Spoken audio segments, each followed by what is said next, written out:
In one corner, the most technologically advanced military force in human history, precision-guided missiles, nuclear submarines, stealth aircraft, satellite intelligence, a machine built over centuries of warfare, refined by 2 world wars, and capable of destroying a city from the other side of the planet. In the other corner, a fantasy world. Dragons older than civilizations, magic that bends the laws of physics, armies of creatures that don't feel fear, don't need supply lines, and in some cases, cannot be killed by conventional means. Who wins? The answer is not what you think, and it depends entirely on something nobody in these debates ever talks about. For the next 20 minutes, we are going to do something most military versus fantasy videos never actually do. We're going to treat both sides seriously. We'll break this down by category: air power, ground forces, naval capability, intelligence, logistics, and the wild card that changes everything: magic. We'll look at where the military wins so hard it's almost embarrassing. We'll look at where the fantasy world has counters that no amount of firepower can solve. And we'll arrive at an honest answer, not a hype answer, not a clickbait answer, about what would actually determine the outcome of this war. One disclaimer before we start: when we say fantasy world, we're drawing from the most common, well-established fantasy settings. Think high fantasy. Dragons, magic, armies of orcs and elves, ancient gods, dark lords, the Lord of the Rings tier, the Dungeons and Dragons tier, because the answer changes dramatically depending on the world, and we'll get into that too. Let's start with the opening move. The first and most obvious advantage the modern military brings is total air dominance. A fantasy world, by definition, has no air force in the modern sense. No jets, no helicopters, no drones, no surface-to-air missiles, no radar. The sky, in a fantasy world, belongs to whoever shows up in it. And what the modern military shows up with is terrifying. An F-22 Raptor travels at over Mach 2, roughly 1,500 miles per hour. It carries precision-guided munitions capable of hitting a target the size of a car from 40,000 feet. It does this while being nearly invisible to radar, though notably, radar doesn't exist in a fantasy world anyway, so stealth becomes less relevant than raw speed and firepower. A single B-2 Spirit stealth bomber can carry 40,000 pounds of precision munitions, 1 aircraft, 1 pass, an entire medieval army formation, the kind that took weeks to march into position, gone. An AC-130 gunship can circle a target for hours, delivering sustained fire from altitudes that medieval archers cannot reach, and that fantasy ballistas, their most advanced range technology, top out at maybe 300 meters of effective range. In terms of pure aerial bombardment of conventional ground forces, the modern military wins so fast and so completely that it barely qualifies as a war. It qualifies as an extinction event for anyone standing in an open field. But here's where it gets complicated. Dragons. A dragon in high fantasy is not a large animal. It is, in many established settings, a creature of magical origin with intelligence equal to or exceeding a human's, physical durability that makes tank armor look decorative, flight speeds that in some settings rival or exceed subsonic aircraft, and breath weapons, fire, ice, acid, lightning, that operate at temperatures and energies that conventional aircraft are not built to handle. A dragon that breathes fire hot enough to melt steel, and fantasy lore frequently establishes this, is breathing something in the range of 1,500 degrees Celsius or higher. The melting point of the aluminum alloys used in most aircraft airframes is around 660 degrees. A jet that flies through a sustained blast of dragon fire doesn't survive it. More practically, a dragon is a maneuverable, intelligent aerial combatant that doesn't need runways, doesn't need fuel, doesn't have a radar signature, and can engage at close range in ways that modern air-to-air combat is specifically designed to avoid. Modern fighter pilots are trained to engage beyond visual range. Missiles, standoff weapons. The moment a dragon closes to within a few hundred meters, the range at which it becomes genuinely dangerous, a fighter pilot is outside their comfort zone. However, a Sidewinder missile travels at Mach 2.5 and has a heat-seeking guidance system. A dragon that breathes fire is, by definition, one of the hottest heat signatures on the battlefield. You could make a very compelling argument that a dragon is the single most hittable target a heat-seeking missile has ever been pointed at. One well-placed missile to the chest of a creature whose internal temperature already runs near combustion levels? We don't know, and that uncertainty, that genuine "we don't know," is what makes this war interesting. Air power verdict. Modern military holds a massive structural advantage. Conventional fantasy armies are annihilated from the air with no meaningful counter. Dragons represent a genuine wild card, dangerous at close range, potentially devastating against aircraft, but vulnerable to standoff weapons in ways they've never had to account for before. Ground combat is where the gap narrows considerably. On paper, the modern military's ground forces are overwhelming. An M1 Abrams main battle tank weighs 68 tons, has composite armor rated against anti-tank missiles, and fires a 120mm smoothbore cannon that can destroy a target over 2 miles away with near-perfect accuracy while moving at 40 miles per hour.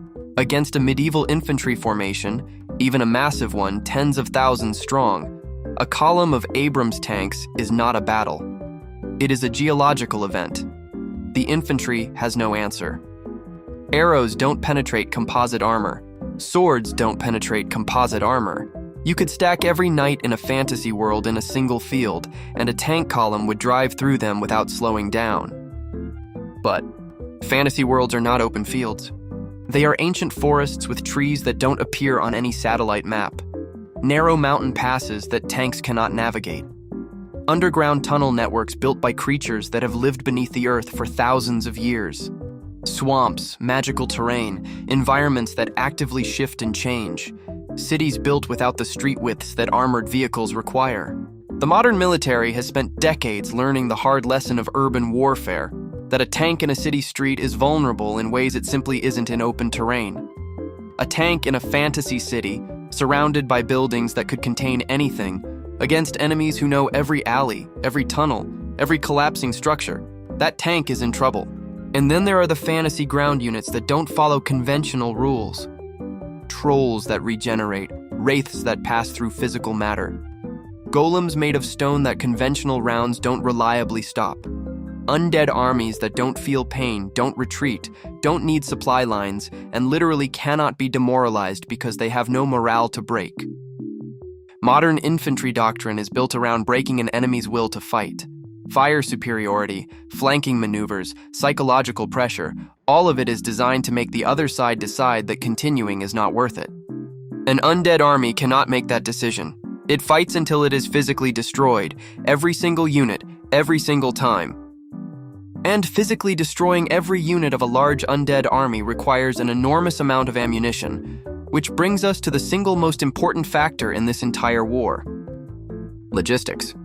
The modern military runs on fuel, ammunition, food, spare parts, and communications infrastructure. Remove any one of these things, and the most advanced fighting force in history starts to degrade very quickly. A fantasy world has none of the infrastructure that modern military logistics depend on. No fuel depots, no ports capable of handling military resupply ships, no roads built for heavy vehicle transport, no satellite uplink stations, no forward operating bases pre-positioned for this theater of war. Every bullet fired has to come from somewhere. Every tank that breaks down needs parts that don't exist in a fantasy world. Every aircraft that burns through its fuel load needs more fuel. And there are no air bases, no fuel trucks, no supply chains that extend into a world that didn't know you were coming. Napoleon famously said that an army marches on its stomach. The modern military marches on petroleum and precision manufacturing. Cut either, and it stops marching. Ground forces verdict: overwhelming advantage in open combat, significant vulnerabilities in complex terrain against unconventional enemies, and in any prolonged engagement that strains supply lines. The longer the ground war lasts, the worse the modern military's position becomes. Let's talk about the sea, because fantasy worlds have oceans too, and what lives in them. A modern nuclear aircraft carrier is the single most powerful conventional weapons platform ever built. It displaces over 100,000 tons of water, carries 75 or more aircraft, and projects military power across a radius of hundreds of miles. It is escorted by submarines, destroyers, and cruisers, carrying enough firepower to defeat the navy of most real-world countries. Against a fantasy naval force, wooden sailing ships, however large and however numerous, a carrier strike group is not a naval battle. It is target practice. Fantasy navies don't have radar, they don't have sonar. They cannot detect a submarine running silent at depth. They cannot outrun a destroyer. They cannot survive a Tomahawk missile. The ocean surface? The modern military owns it completely and immediately. But fantasy oceans are not empty. The kraken, sea serpents, leviathans, creatures of mythological scale that live in the deep ocean and treat the surface as their domain when they choose to engage. A creature large enough to wrap around and capsize a supertanker, which mythological sea monsters are consistently described as being, is a genuine threat to surface vessels that no amount of firepower can fully neutralize if the creature attacks from below at depth in conditions where targeting it is nearly impossible. A torpedo is designed to hit a ship. It is not designed to chase a living creature moving at speed through open ocean at varying depths. A depth charge is indiscriminate, effective against submarines because submarines have fixed operational depth ranges and predictable physics. A sea monster that can dive deeper than any weapon can effectively reach, attack from below, and surface anywhere? That's a different problem. Naval verdict: surface dominance is total and immediate. Subsurface and deep ocean engagement against mythological scale creatures is a genuine unknown. The modern military has never had to solve this problem because it doesn't exist in the real world. Here's the round that almost nobody talks about in these debates, and it might be the most important one. The modern military's greatest advantage is not its weapons, it is its information. Satellites that can read a license plate from orbit, signal intelligence that intercepts communications across entire regions, drone surveillance that can maintain persistent overwatch on a target for days without being detected, battlefield networks that allow a soldier in a forward position to share targeting data with an aircraft 200 miles away in real time. The modern military almost never fights blind. It knows where the enemy is, how many there are, how they're moving, what they're equipped with, and what their likely next move is before the first shot is fired. In a fantasy world, this advantage becomes complicated immediately. Satellite imagery works on what it can see. Magic that conceals, illusion magic, cloaking spells, misdirection on a strategic scale could render satellite surveillance useless or actively misleading. An army that appears to be in one location because a powerful mage has maintained an illusion over that entire region for weeks is an army that the most sophisticated intelligence apparatus in history cannot locate. Signal intelligence requires signals to intercept. A fantasy military that communicates through magical means, sending crystals, telepathic links, enchanted messengers, produces no radio frequency emissions, no electronic signature, nothing for signals intelligence to capture. And GPS, the backbone of modern navigation, precision targeting, and battlefield coordination, depends on satellites in low Earth orbit. Those satellites are real. They are in this world. Whether they function over a portal to a fantasy world, whether the coordinates they provide have any meaningful relationship to terrain that wasn't mapped by a survey team, these are not small questions. A precision-guided munition that loses GPS signal mid-flight becomes a very expensive unguided bomb. Intelligence verdict: massive structural advantage in any environment the modern military has mapped and prepared for. Potentially severe degradation in a magical environment specifically designed, even unintentionally, to defeat electronic surveillance and precision navigation. And now we have to talk about magic, because everything we've discussed so far, every advantage, every vulnerability, changes depending on what magic can actually do in this world. Let's establish what high fantasy magic is capable of at its upper end. Because most people think of magic as fireballs and healing spells. What it actually is, at the top of most established fantasy power scales, is something categorically different from anything the modern military has ever had to engage: strategic magic. A high-level mage in most fantasy settings can level a city, not with an army, alone. One person, channeling enough magical energy, can produce effects comparable to a tactical nuclear weapon. Without the radioactive fallout, without the delivery system requirements, without any of the logistical chain that a modern military needs to deploy its most powerful weapons. More importantly, they can do it repeatedly. A nuclear weapon is a one-time use. A powerful mage, given time to recover, is a repeating strategic asset. Anti-technology magic. This is the one that keeps the modern military up at night, if they were having this conversation. What happens when a fantasy world's magic actively interferes with technology? There is a well-established trope in fantasy, and it's worth taking seriously as a strategic consideration, where magic and technology don't coexist well, where electronics malfunction in the presence of strong magical fields, where the precision components inside a guided missile simply stop functioning when exposed to ambient magical energy. If this is true of the fantasy world in question, if strong magic creates electromagnetic-like interference that disrupts electronics, then the modern military's most sophisticated weapons become unreliable or useless, while its oldest, most mechanical weapons still function. A bolt-action rifle still fires, a hand grenade still detonates, an artillery piece that operates on mechanical principles still launches its shell. But a fly-by-wire aircraft with 17 computers managing its flight surfaces, in an environment where electronics behave unpredictably, that is a very expensive problem. Counterspell and adaptation. Fantasy worlds also contain magical defenses that have no modern equivalent, wards that physically prevent entry to a location, curses that target specific individuals regardless of their armor or distance, divination magic that, in some settings, can see events before they happen, giving the fantasy side a form of intelligence that no amount of satellite technology can replicate or counter. A dark lord who can see the modern military's plans before they're executed, in a fortress surrounded by wards that prevent teleportation and magical detection, defended by an army of undead that feel no pain and a dragon that's been alive for 3,000 years? That is not a straightforward target. The nuclear option. And here we have to address the elephant in the room. If the modern military is losing, if magic is degrading its technology, if the supply lines are collapsing, if the fantasy world's apex threats are proving genuinely unkillable by conventional means, the nuclear option exists. A nuclear weapon does not care about magic. It does not care about regeneration. It does not care about wards or curses or ancient dragons. It is a release of energy at a scale that operates below the level of biology, below the level of magic, at the level of atomic physics.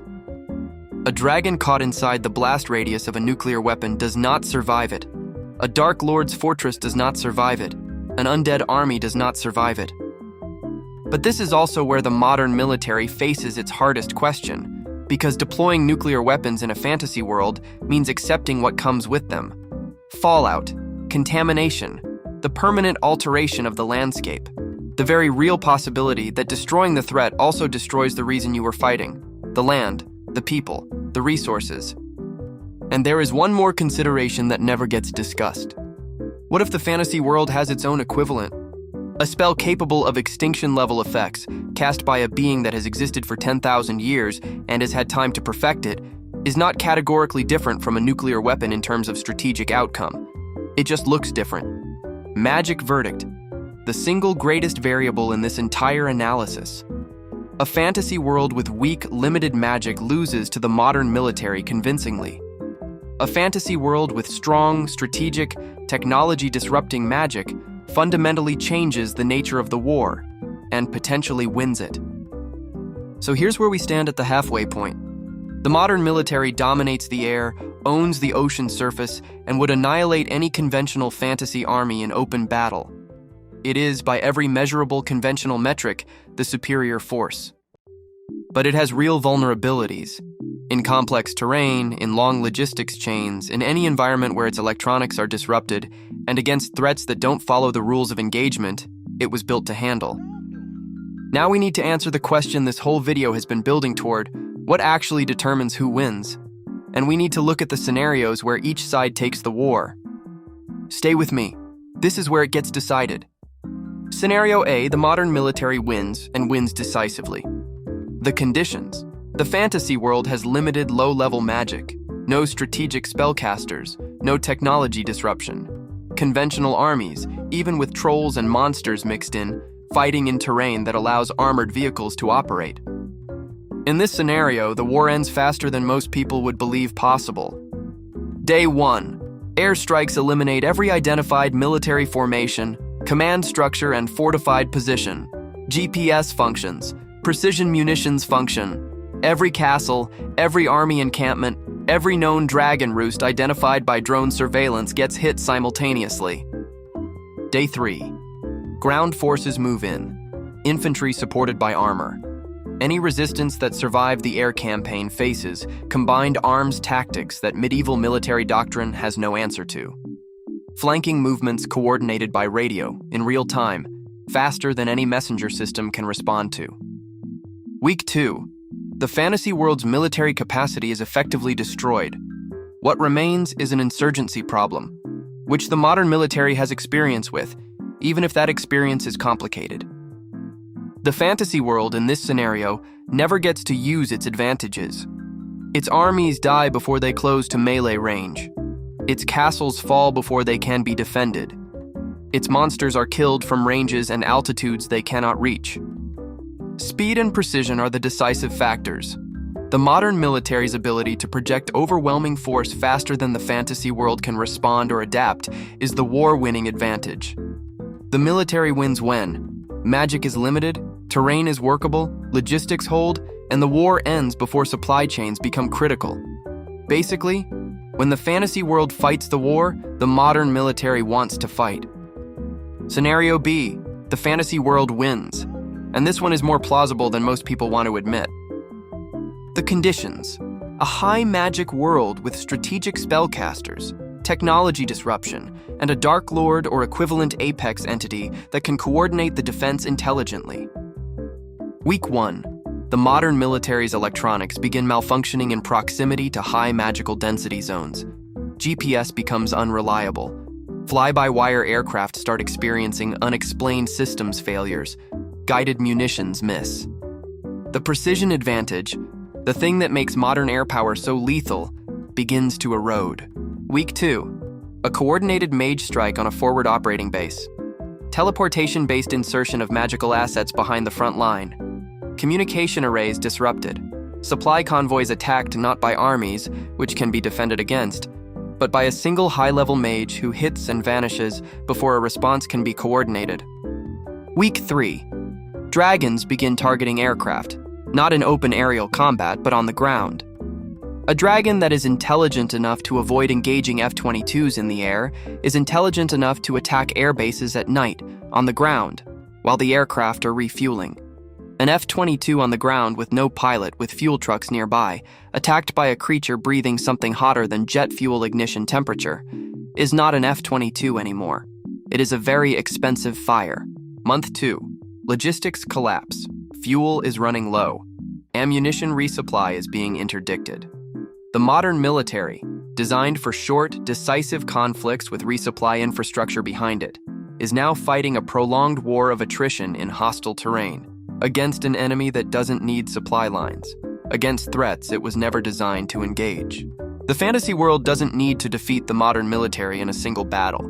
It needs to survive long enough for the logistics equation to flip. And in a world where it controls the terrain, the information environment, and has strategic magical assets that can operate independently of supply chains, surviving long enough is achievable. The fantasy world wins when technology disruption is real and sustained, the war becomes a prolonged attritional conflict, and the modern military's logistics chain breaks before the fantasy world's military capacity does. So who wins? The honest answer, the one that this whole analysis has been building toward, is this. The modern military wins the battle. The fantasy world wins the war.